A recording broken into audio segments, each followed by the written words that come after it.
right, we'll get started here with head coach Phil Neville. Phil, thanks for joining us. If you want to just start us off with your opening thoughts on today's match. Yeah, I thought it was a good game. The end of a tough week for both teams.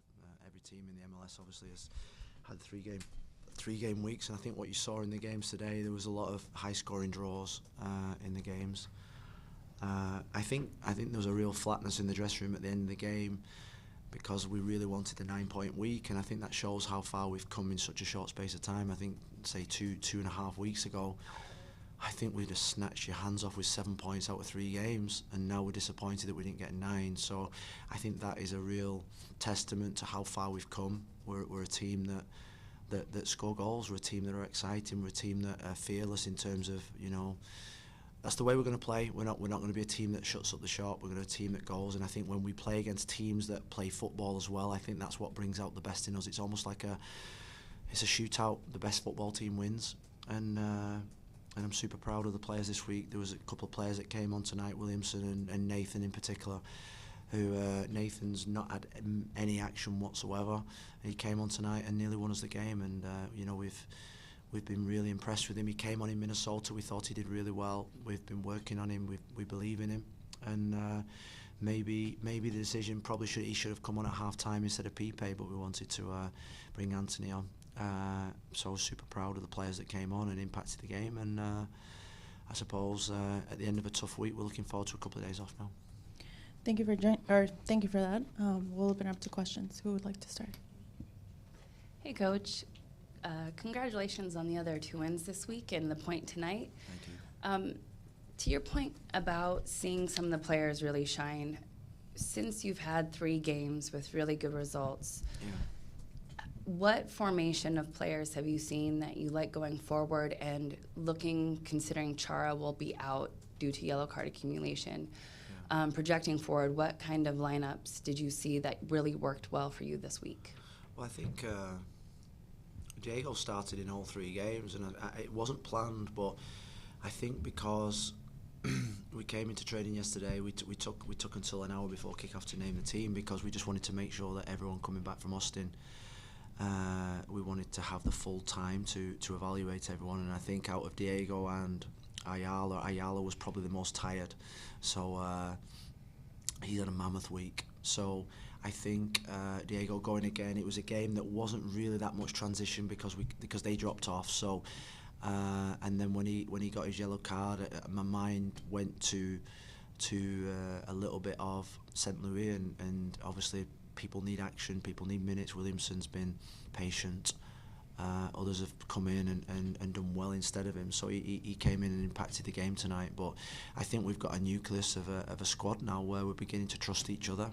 I trust them. I believe in them, and selections are becoming more difficult. But I think we're going to go into the St. Louis game with three players down. With going to the Copa America, other teams are going to have the same problems, so we're going to have to adapt. Zach McGrath becomes a massive player for us now, and he's had to be patient. He's not had any action. He's been frustrated, and now it's time for Zach to join in and jump on the bus. And I think in these situations, when I think what you find in wins is that you find more about your squad when you win and who's on the bus with you than when you lose. Because when you lose, everyone, even the subs, probably think they're going to get another chance. When you win, it's disappointing for probably 5-6 players that are not playing. But we're getting the rear back. Zach McGrath's fit and well. Mabiala's back fit. So we're going to need everyone over the next month. Hey, Phil. Tough start to both of the halves, but the team's able to get goals back and then hit the crossbar, hit the post in the dying moments of the match. You mentioned it's a 7-point week. You guys would have bit their hand off for that a couple weeks ago. Just wondering if the feeling in the locker room is that it's like you guys have turned the corner, kind of. Well, you know what? I thought we turned. San Jose, I thought, was a turning point. Even when we didn't get the right result in Minnesota, I thought that the tide had turned for us. I thought the feeling had turned. I thought there was a mentality growing in the squad.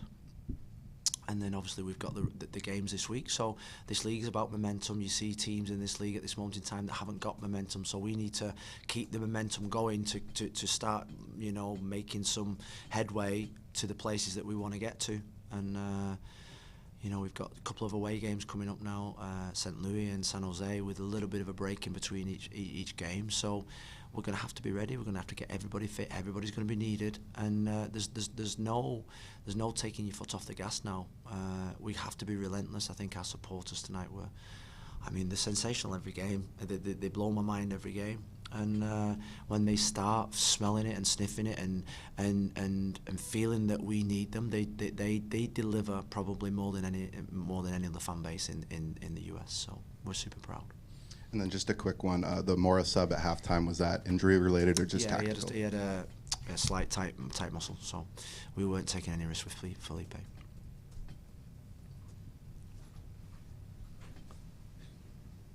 Hola, Coach Guillermo with Univision Portland. How confident do you feel about Max as goalie, considering that your only game with the clean sheet came from James? Yeah, well, Max won us the game last week. Max won us the game against who was it?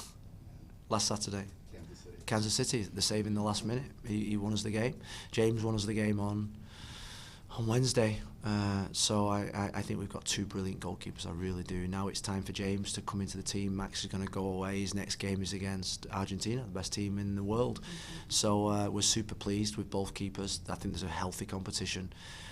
What I loved is after the game against Kansas, James hugged Max, and after the game against Austin, Max hugged James. We've got a hell of a goalkeeping group with Trey Muse and Hunter.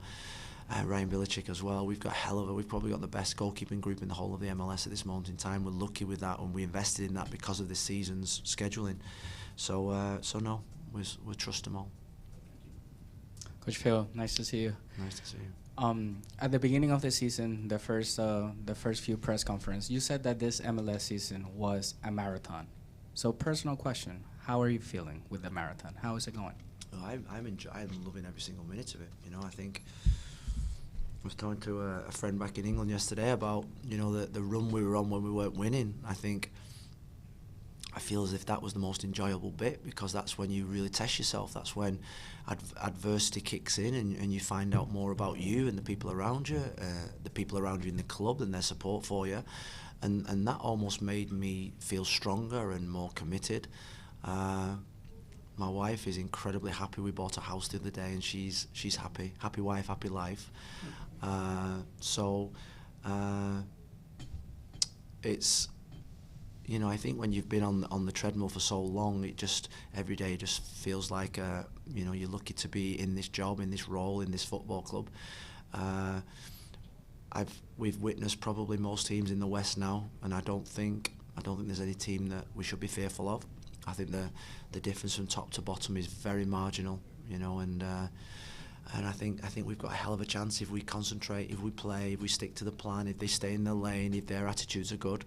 I think we can be a max for anyone, because every manager that I speak to after a game says, you've got one hell of a team, and I feel we need to improve.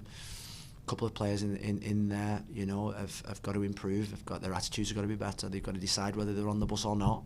But that's probably in every team now in the MLS coming up to the transfer window. So I'm happy. We'll do one last question. Coach, good night.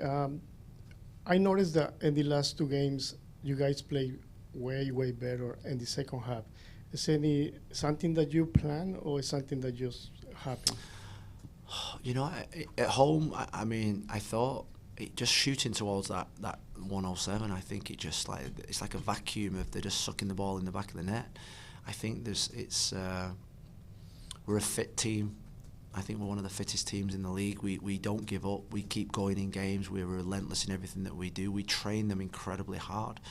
They don't get that many days off. And I said to them the other day, I think it was yesterday, I said to them, they're all basketball fans, and the Dallas Mavericks have played something like 90 games this season, and they're still going in another 7 because they're not tired, and they're flying from East Coast to West Coast, backwards and forwards, and playing every single night to packed houses, and that's the durability mentality that I want from this team, and that's why we train them hard. We train them harder than what the games are, so when they come to the games are actually easy, physically, from a physical point of view. So we're in a really good place. And it shows in the second half is that is that we're relentless in everything that we do, and we don't ever sit back. You know, we go for it. That's our mentality. That's my philosophy. Is you've got to attack, and you know, I think the owners are happy with that type of football. I think the supporters, you can see, are really happy with that type of football, and we're going to live and die by that way, and it's the only way I know. We'll wrap it there. Thank you, Phil.